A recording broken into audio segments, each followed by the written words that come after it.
Assalamualaikum warahmatullahi wabarakatuh. Jazaka nasyid band. Bahagiaku, bahagiamu, bahagiamu, bahagiaku juga. Masya Allah. Akang Damang? Alhamdulillah luar biasa. Waduh luar biasa. Kita ketemu lagi di Cahaya Kolbu hari ini ya. Saya mau menyapa dulu bunda-bunda yang ada di studio juga. Bunda, apa kabar bun? Masya Allah, kita ketemu lagi di Cahaya Kolbu. Tenangkan hati, sejukkan jiwa. Baik, pemirsa dimanapun Anda berada. Alhamdulillah, wa syukurillah hari ini kita ketemu lagi di Cahaya Kolbu ya. Semoga semuanya dalam keadaan sehat walafiat, berbahagia selalu, penuh berkah. Aduh pokoknya doa-doa yang paling indah untuk Anda semua yang ada di rumah yang menyaksikan kami pada saat ini ya. Bersyukur tentunya kehadirat Allah Subhanahu wa taala karena yaitu tadi banyak sekali nikmat yang sudah diberikan oleh Allah kepada kita semua. Kalau kita mau menghitungnya ini ya, wah tidak akan pernah bisa terhitung. Dari sejak mulai kita malah di dalam kandungan ibu ya, kemudian dilahirkan, kemudian dibesarkan, bahkan hingga sampai saat ini usia Anda mungkin sudah puluhan tahun begitu ya. Tapi semoga semuanya Anda bisa selalu menjalankan kehidupan ini hanya untuk beribadah kepada Allah Subhanahu wa taala. Tidak lupa juga selawat serta salam senantiasa tercurahkan kepada junjungan kita semua, baginda Rasulullah Shallallahu Alaihi Wasallam, kepada kerabat, keluarga juga para sahabatnya, dan semoga juga akan sampai kepada kita semua sebagai pengikut beliau dan mendapatkan syafaat beliau di yaumul akhir nanti, gitu ya. Alhamdulillah ya, Bunda. Ini di Cahaya Kolbu saya mau kenalan dulu deh sama bunda-bunda yang ada di sini, Bun. Siapa yang mau memperkenalkan? Mangga silahkan. Iya, silahkan teh. Terima kasih. Assalamualaikum warahmatullahi wabarakatuh. Waalaikumsalam warahmatullahi wabarakatuh. Kami dari Majelis Ta'lim Muslimat Nahdlatul Ulama Kota Bandung. Kota Bandung ya Teh? Alhamdulillah kami tersebar di 30 kecamatan Kota Bandung. Adapun kegiatan dari Majelis Ta'lim Muslimat Nahdlatul Ulama Kota Bandung ini di beberapa bidang, diantaranya ada di bidang dakwah. Kami menyelenggarakan Majelis Ta'lim di Masjid Raya Kota Bandung, kemudian rutin iya setiap hari setiap Kamis pertama. Kemudian di bidang pendidikan kami menyelenggarakan pelatihan mubalighah dan pelatihan-pelatihan yang lainnya seperti pelatihan pemulasaran jenazah. Kemudian di bidang kesehatan kami peduli lansia dan juga balita, dan masih banyak lagi kegiatan-kegiatan yang lainnya. Masya Allah, luar Iya, biasa sekali. itu saja perkenalannya. Wallahul muwaffiq ila aqwamit thoriq. Wassalamualaikum warahmatullahi wabarakatuh. Waalaikumsalam warahmatullahi wabarakatuh. Luar biasa ya Bunda ya. Pantesan hara hijau sama dengan saya hijau hari ini ya. Akang, ari kita teh ya kalau dalam hidup ini sudah berapa puluh tahun hidupnya? Ya kisaran 20-30 gitu. Ini seneng dibilang 20-30. Kan gini ya, kita teh harus istiqomah katanya ya. Mungkin dalam istiqomah tuh pengertian di sini harusnya si istiqomah beribadah. Tapi sudah merasa begitu tidak? Belum. Susah. Gimana? Susah ya? Benar susah ya? Nah makanya hari ini kita akan bahas tentang istiqomah dalam beribadah. Seperti apa? Nanti kita akan bahas tentang ini pemirsa ya. Istiqomah dalam beribadah seperti apa? Kemudian juga kiat-kiatnya bagaimana? Karena banyak sekali godaannya kanan, kiri, depan, belakang gitu ya. Luar biasa untuk bisa mengistiqomahkan atau menetapkan sesuatu terutama dalam beribadah. Yuk kita akan bahas bersama narasumber kami hari ini ada Dr. Haji Tata Sukayat MAG. Kang Ustadz, kalebet mangga? Waalaikumsalam warahmatullahi wabarakatuh. Beliau adalah Ketua Komisi Dakwah MUI Kota Bandung kan? Mohon alhamdulillah ya. Mangga silahkan langsung saja duduk. Jadi Bunda di studio boleh nanti bertanya juga ya seputar istiqomah itu gimana. Siapa tahu ada yang masih katanya kok kayaknya udah istiqomah tapi masih suka ada bolong-bolong atau istiqomah sanes. Ya kita akan ngobrol seperti itu ya. Kang Ustadz, jadi ini ngobrol-ngobrol tentang istiqomah ya. Dalam beribadah juga gitu. Nah mungkin kita harus mendengarkan dulu penjelasan sedikit saja tentang istiqomah ini. Sebenarnya kerangka berpikir atau istiqomah itu seperti apa sih gitu ya. Terima kasih Teh Devi. Assalamualaikum warahmatullahi wabarakatuh. Waalaikumsalam warahmatullahi Teh wabarakatuh. Devi, ibu-ibu muslimat Nahdlatul Ulama Kota Bandung, juga Jajak Kaben yang semakin hari semakin beken, semakin hari semakin keren. Alhamdulillah.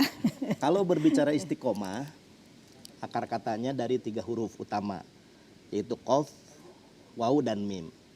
Maknanya bisa disebut kaum, itu komunitas atau community, bisa disebut qawama, artinya menegakkan.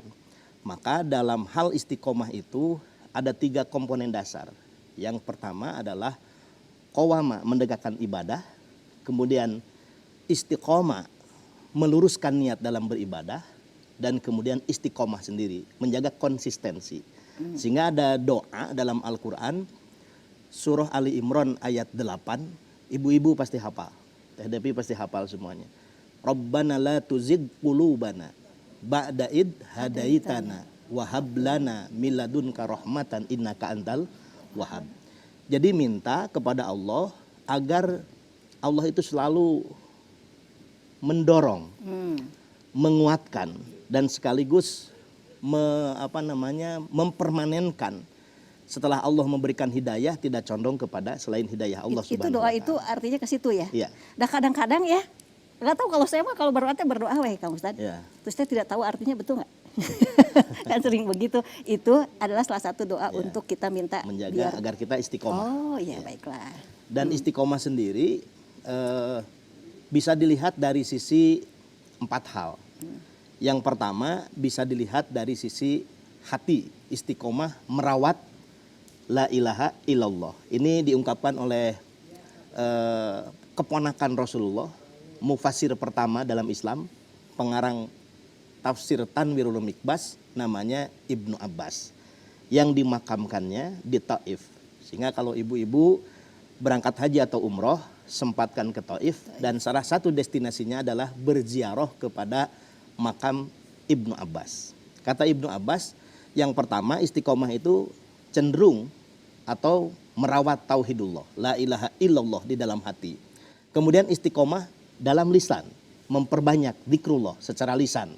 Yang ketiga, bil arkan, melakukan prinsip la ilaha illallah dalam bentuk ibadah. Tidak hanya di ucapan dan di keyakinan, tapi dibuktikan ibadahnya menghambakan diri kepada Allah Subhanahu wa taala. Dan yang keempat, konsistensi 3 hal itu. Jadi berbarengan secara simultan 3 hal itu. Tidak secara hati la ilaha illallah tapi lisannya tidak atau perbuatannya tidak. Maka istiqomah itu yang keempat adalah simultanisasi atau simultan antara 3 komponen dasar tadi. Artinya antara hati, lisan dan perbuatan itu harus sejalan semua. Harus sejalan Diikat dan oleh yang sejalan. keempat ini ya. Betul. Lah kalau misalnya proses belajar nih nggak usah ya. Iya. Proses belajar terutama kalau dalam hati itu kayaknya lebih sulit ya. Kalau lebih sulit untuk bisa melaksanakan hati kita selalu berzikir, mengingat apa tadi la ilaha illallah ya. Mengingat itu akan lebih sulit.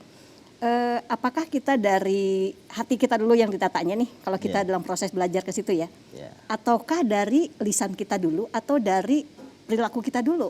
Sebetulnya tidak ada tahapan-tahapan tertentu. Oh, nggak ada. Hanya kalau menurut definisi iman, biasanya orang Arab itu selalu mengungkapkan sesuatu secara tartil dan tartib. Tartil itu artinya sempurna dalam pengucapan, sedangkan tartib itu mendahulukan yang dahulu, mengakhirkan yang akhir. Berdasarkan prinsip itu, mereka mendefinisikan para alim ulama, iman itu tasdiqum bil qalbi, membenarkan dengan hati. Berarti komponen dasar itu memang istiqomah di hati dulu, nanti wujudnya niat. Ya, sehingga dalam kitab Riyadhus Shalihin atau sarahnya kitab Dalilul Falihin, ada yang disebut dengan babu niat. Bab pertama di kitab itu dijelaskan bagaimana kekuatan niat. Kalau niat kita baik, itu sudah catat sebagai satu kebaikan. Belum melaksanakan, misalkan jam seperti sekarang, misalkan jam sore-sore kita niat tahajud. Tahajud kan nanti dilaksanakannya sepertiga malam. Sore kita berniat, sudah dicatat sebagai satu kebaikan. Nah begitu datang malam ternyata tidak jadi tahajudnya. Ketiduran. Iya, ketiduran, tidur terus dan tidur lagi begitu. Tidak jadi tahajudnya, tapi sudah dicatat sebagai satu kebaikan. Itu keutamaan niat. Itu niat baik ya. Ya, kalau dilaksanakan dicatat sebagai 2 kebaikan. Niat kebaikan 1, yang kedua melaksanakan kebaikan 2, yang ketiga kalau pelaksanaan ibadahnya itu sangat sempurna maka dilipat gandakan lagi. Tapi hebatnya Teh Devi, kalau kita niat berbuat buruk, isukan aing amprok jeung si fulan rek di polototan misalkan, niat buruk lah. Itu belum dicatat sebagai satu keburukan. Kalau besok ketemu dengan si fulan itu tidak jadi ternyata, yang tadinya mau cemberut ini malah ramah, yang tadinya mau marah malah ramah, dicatat sebagai satu kebaikan. Kebaikan apa? Kebaikan menggugurkan niat buruk. Oh, justru ada kebaikan di situ. Bagaimana kalau dilaksanakan? Niat buruk kemudian dilaksanakan, dicatat sebagai satu keburukan. Maka perbanyaklah niat berbuat baik karena dicatat sebagai satu kebaikan. Niat itu tapi definisinya qasdus syai'in muqtaronan bi fi'lih, merencanakan sesuatu dan melakukannya, itu kekuatan niat itu. Jangan juga mentang-mentang ada satu niat dicatat satu kebaikan, niat we hungkul. Ingat, makan tidak cukup niat, Bu. Minum tidak cukup niat. Gelis tidak cukup niat, da kudu dangdan.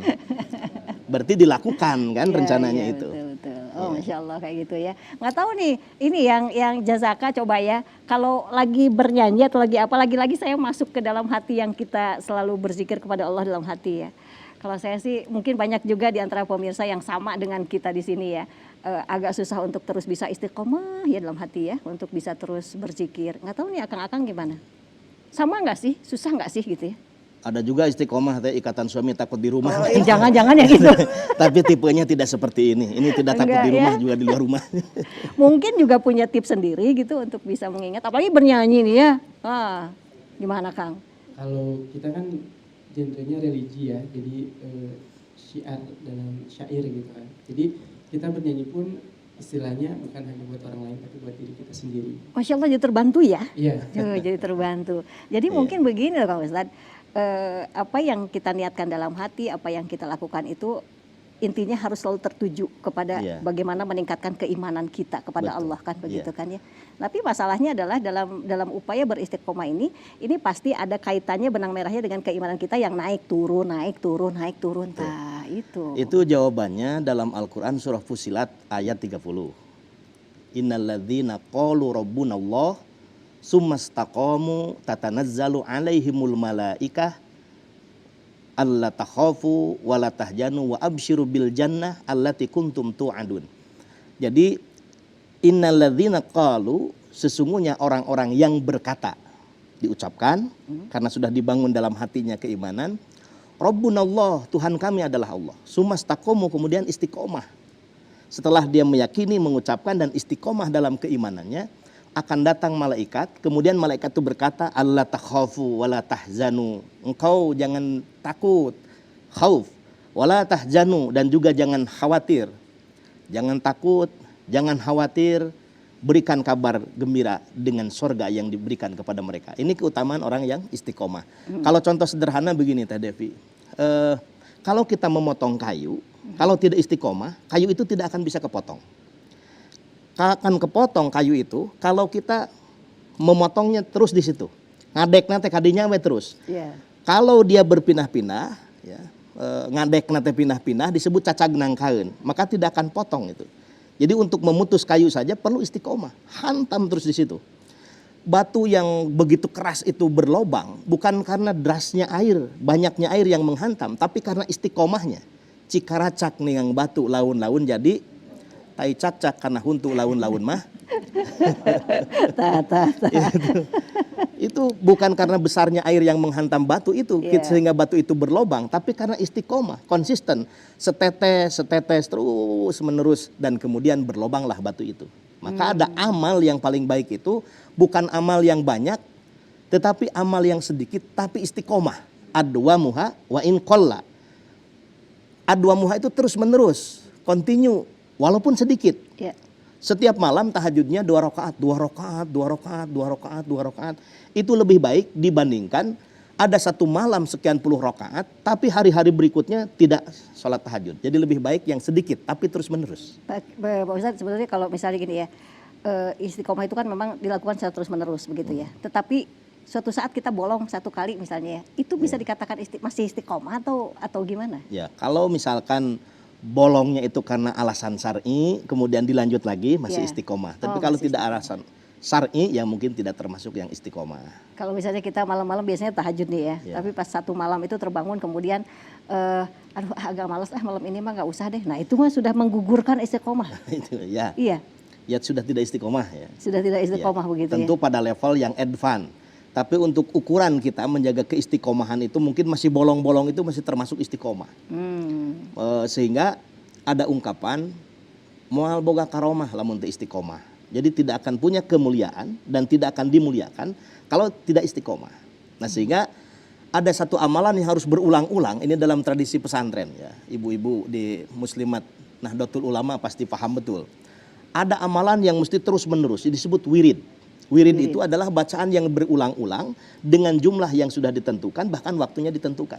Sampai ada ilmu tertentu untuk mendapatkan ilmu hikmah atau karomah itu, ada puasa 40 hari, ada wirid 40 hari, 40 malam, ada amalan dalam durasi waktu tertentu. Sebetulnya itu dalam rangka menjaga istiqomah. Oh, itu juga dalam proses untuk kita belajar Iya. menjaga ibadah kita Ibadah tetap kita. berlangsung. Kalau berjalan batal, gitu. balikkan lagi. Oh, baiklah. Itu kita di dunia ilmu hikmah biasanya begitu. Teh Devi. kita lanjutkan Saking lagi harus nanti Kang istiqomahnya Ustadz ya. ini. Kita harus rehat dulu sejenak ya.